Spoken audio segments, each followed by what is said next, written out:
આ સાથે સમાચાર સુરતથી પ્રાપ્ત થયા છે। સુરતથી સમાચાર સામે આવી રહ્યા છે, જેમાં સુરતમાં પ્રાથમિક શિક્ષણ સમિતિનો વિવાદ, નગર પ્રાથમિક શિક્ષણ સમિતિનો વિવાદ, જેમાં શિક્ષણ મંત્રી પ્રફુલ્લ પાનસેરિયા એક્શન મોડમાં આવ્યા છે। સરકારી શાળાના આચાર્યને બરતરફ કરવા માટે આદેશ આપવામાં આવ્યો છે। CRCના 3 સભ્યોને પણ નોટિસ આપવામાં આવી છે। તો નગર પ્રાથમિક શિક્ષણ સમિતિ વિવાદને લઈને શિક્ષણ મંત્રી પ્રફુલ્લ પાનસેરિયા એક્શન મોડમાં આવી આચાર્યને બરતરફ કરવાના આદેશ આપ્યા। પ્રાથમિક શિક્ષણ સમિતિ દ્વારા પાલનપુરમાં આવેલી શાળા નંબર 318માં આચાર્ય દ્વારા બાળકોને એલસી આપી દેવાની ઘટના સામે આવી હતી।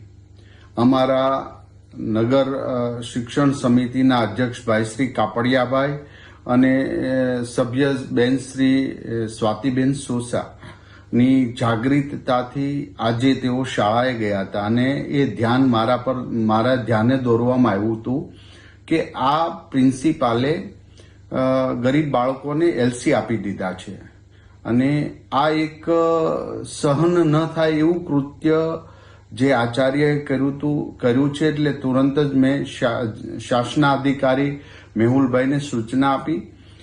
જિલ્લા શિક્ષણ સમિતિના નગર પ્રાથમિક શિક્ષણ સમિતિના અધ્યક્ષ કાપડિયાભાઈ સાથે રહીને એ આચાર્યને બરતરફ કરી દેવામાં આવ્યો છે।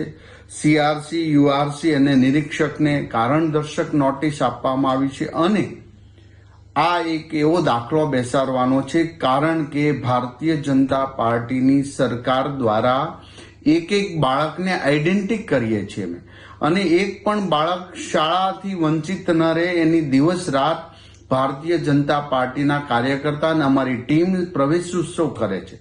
ત્યારે આવું કૃત્ય કરનાર આચાર્ય ખરેખર ખૂબ ગંભીર બાબતો ધ્યાને લઈ અને તરત બરતરફ કરી દેવાની મેં સૂચના આપી હતી અને